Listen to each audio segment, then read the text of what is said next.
નમસ્કાર, ઇન્ડિયા વોઇસમાં આપનું સ્વાગત છે. આજથી 10 વર્ષ પહેલા એટલે કે 25 ઓગસ્ટ 2015 ના રોજ પાટીદાર અનામત આંદોલનની એક ચિંગારી એવી ભભૂકી કે સમગ્ર ગુજરાતમાં આગ લાગી ગઈ. માત્ર 21 વર્ષીય લબરમુછિયા હાર્દિક પટેલ અને એની ટીમના આહવાન હેઠળ લાખો પાટીદારો અમદાવાદના જીએમડીસી ગ્રાઉન્ડ ઉપર એકત્રિત થયા. સરકાર ખળભળી ગઈ અને કેવી રીતે આ આંદોલન એક મહાયજ્ઞમાં પરિવર્તિત થયું તે સમજ સુદ્ધા ન આવી, ન તો સરકારને ન તો સરકારના ઇન્ટેલિજન્સ બ્યુરોને.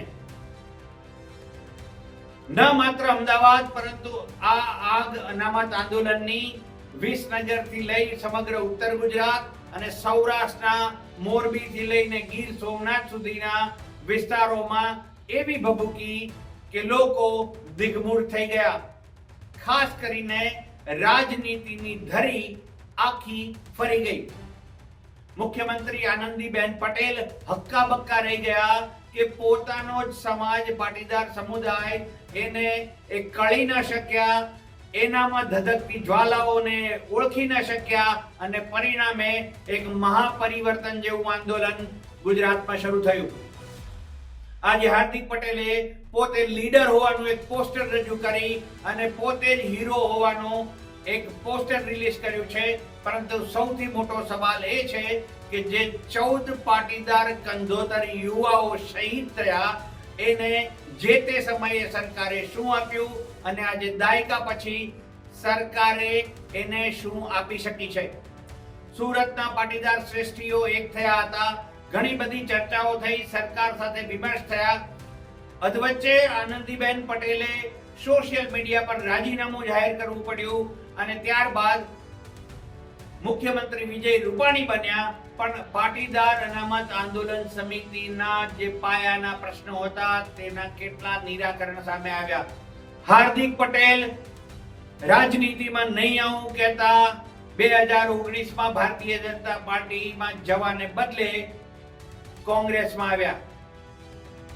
બીજી તરફ રેશમા પટેલ, વરુણ પટેલ, કેતન પટેલ આ ટુકડી ભારતીય જનતા પાર્ટીમાં 2017માં જોડાઈ ગઈ.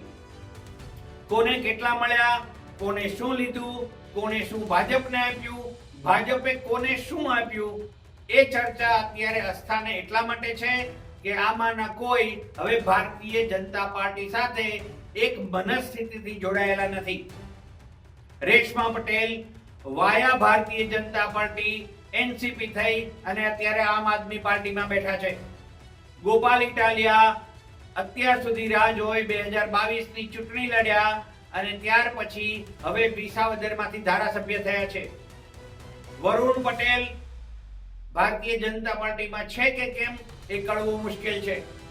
કેતન પટેલ જેમણે જીએમડીસી ગ્રાઉન્ડ પર એવો સવાલ ઉઠાવ્યો હતો કે ગોળીબાર કરનાર, નિર્દોષ પાટીદારો પર ગોળીબાર કરનાર જનરલ ડાયર કોણ છે, કોના આદેશથી આ થયું. કેતન પટેલ ભારતીય જનતા પાર્ટીમાં વિધિવત રીતે જોડાયા, પરંતુ ત્યાં સુધી કદાચ કેતન પટેલના મુખેથી એ નથી નીકળ્યું કે એ ગોળીબારના આદેશ આપનાર કોણ હતું. હવે કેતન પટેલ શંકરસિંહ વાઘેલા સાથે જોડાયેલા છે, શંકરસિંહ વાઘેલાની પાર્ટી સાથે જોડાયેલા છે, પ્રજાશક્તિ ડેમોક્રેટિક પાર્ટી. આ વચ્ચે જે બાકીની મહિલાઓ નેતાઓ હતી એ ક્યાંક કોંગ્રેસની વિચારધારા સાથે છે અથવા માત્ર પાટીદાર સમાજ સાથે છે. સઘળો નિષ્કર્ષ કાઢવા જઈએ તો પાટીદાર અનામત આંદોલન બાદ જે ફાટા પડી ગયા, ફિરકા પડી ગયા, એમાં એક લાલજી પટેલ પણ હતા. લાલજી પટેલ પોતે મહેસાણામાં બેસી અને સમાજોત્થાનની ગતિવિધિઓ કરી જ રહ્યા છે, પરંતુ બાકી બધા યેન કેન પ્રકારે રાજનીતિમાં સેટ થઈ ગયા. એક કહેવાય છે કે જ્યારે ચહેરા ઉપર તમારી પાસે સત્તા અને સંપત્તિ આવી જાય ત્યારે તમારા ચહેરા પર નૂર ખીલી જાય, તમારી શક્તિ ડબલ થઈ જાય, તમારી આસપાસ લોકોના ટોળે ટોળા હોય. હાર્દિક પટેલે પેલા ટોળાશાહી કરી, લોકોને જોડ્યા, સમાજમાં ક્રાંતિ લાવવાના પ્રયત્નો કર્યા અને મોટે ભાગે સફળ પણ રહ્યા. સમાજમાં એક સામાજિક ક્રાંતિ આવી અને સમાજના યુવાનો, યુવતીઓ અને સમાજના વડીલો એમનો દ્રષ્ટિકોણ બદલાયો. અભ્યાસેતર પ્રવૃત્તિની એમની કેળવણીની જે મનસા પાટીદાર સમાજે આલેખ જગાવી છે એ વધી અને ઠેર ઠેર સમાજના ભવનો ખુલવા માંડ્યા. બાળકોના કેળવણી માટેના સાધનો, સંસાધનો અને સુવિધાઓ વધવા માંડ્યા. આ એક દાયકાની અંદર પાટીદાર સમાજની મોટી ઉપલબ્ધિ કહી શકાય. આજે પણ પાટીદાર સમાજના યુવક યુવતીઓ અભ્યાસ તરફ વળ્યા છે તો તેનું એક કારણ છેલ્લા દાયકા દરમિયાન સમાજમાં આવેલા આમૂલ પરિવર્તન છે એમ કહી શકાય. હાર્દિક પટેલ કોંગ્રેસ છોડી ભારતીય જનતા પાર્ટીમાં આવ્યા. એમની મનસા તો 2019માં ચૂંટણી લડવાની હતી, પરંતુ કાયદાકીય આંટીઘૂંટીઓ અને કેટલાક કોર્ટ કેસ એમના હાથ મજબૂર કરી દીધા હતા કે હાર્દિક પટેલ જામનગરથી કે મોરબીથી કે કોઈ અન્ય જગ્યાએથી કેવી રીતે ચૂંટણી લડી શકશે. આ પરિણામે હાર્દિક પટેલ 2019 વિધાનસભા ચૂંટણી ન લડી શક્યા, પરંતુ રહેતા 2017ની ચૂંટણી ન લડી શક્યા. 19માં કોંગ્રેસમાં જોડાયા અને 2022 વિધાનસભા વખતે એ ભારતીય જનતા પાર્ટીમાં પદાર્પણ કરી ચૂક્યા હતા.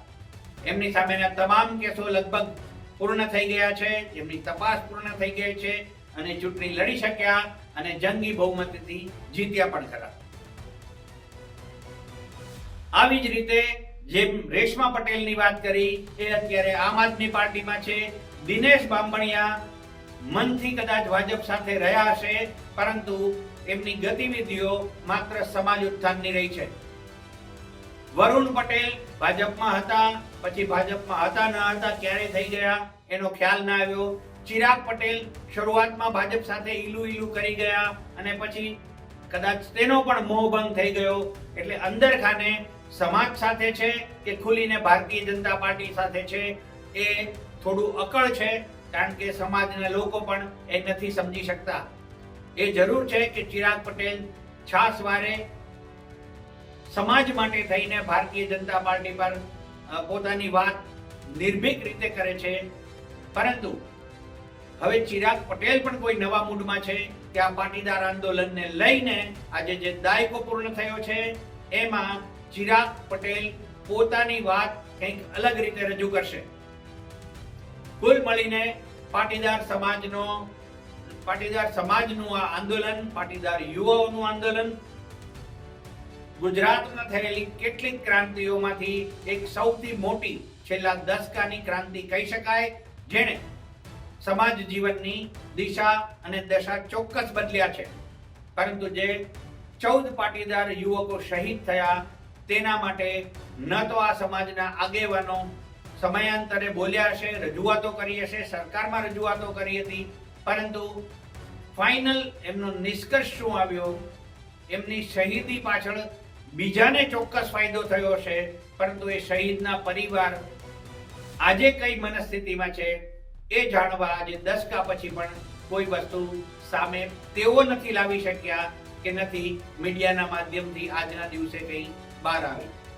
શક્ય છે વડાપ્રધાન નરેન્દ્ર મોદીનો લાંબો કાર્યક્રમ છે ગુજરાતમાં 2 દિવસનો, પરંતુ જે તે સમાજના નેતાઓએ શહીદ પરિવારના લોકો સાથે વાત કરી અને એમને સરકારે શું આપ્યું, શું સુવિધાઓ કે સવલતો આપી શક્યા અથવા સમાજોત્થાનમાં એને કેવી રીતે જોડ્યા કે જોડવા જોઈએ એ વિશે વાત કરવી જોઈતી હતી, પરંતુ કદાચ તેઓ આ વસ્તુ ચૂક્યા છે. બાકી વાત સામાજિક આંદોલનની છે. આ જ તરહના સામાજિક આંદોલનથી અલ્પેશ ઠાકોર પણ રાજનીતિમાં આવ્યા, કોંગ્રેસમાં જોડાયા, ચૂંટણી જીત્યા, પાર્ટી છોડી પેટા ચૂંટણીમાં આવ્યા, પાર્ટીમાં ચૂંટણી હારી ગયા અને ફરી પાછા ભારતીય જનતા પાર્ટીમાંથી બેઠક બદલી અને ગાંધીનગર પશ્ચિમથી ધારાસભ્ય થયા. જિગ્નેશ મેવાણી પણ આવા જ સામાજિક આંદોલનથી ઉપર આવ્યા, રાજનીતિમાં જોડાયા અને વડગામના 2 ટર્મથી ધારાસભ્ય છે. વાત પાટીદાર આંદોલનની હતી. આ તો સમાજ આંદોલન સાથે જોડાયેલા મુદ્દા હતા, એટલે આ અન્ય બે નેતાઓની વાત કરવી પડી. પરંતુ હાર્દિક પટેલ, અલ્પેશ કથિરિયા, રેશમા પટેલ, દિનેશ બાંભણિયા, ચિરાગ પટેલ આ સૌ પોતપોતાની રીતે સમાજ પરિવર્તનમાં પણ બિલકુલ સેટ થઈ ગયા છે અને હવે સમાજને તેમની ચિંતા નથી. કદાચ તેમના હૃદયમાં સમાજ માટે કોઈ હજુ પણ જીજીવિષા હોય કે કેટલુંક કરી છૂટવાનું બાકી છે. બાકી કારકિર્દી બહુ લાંબી છે અને સમાજ વૈશ્વિક સ્તરે પથરાયેલો છે. જય સરદાર.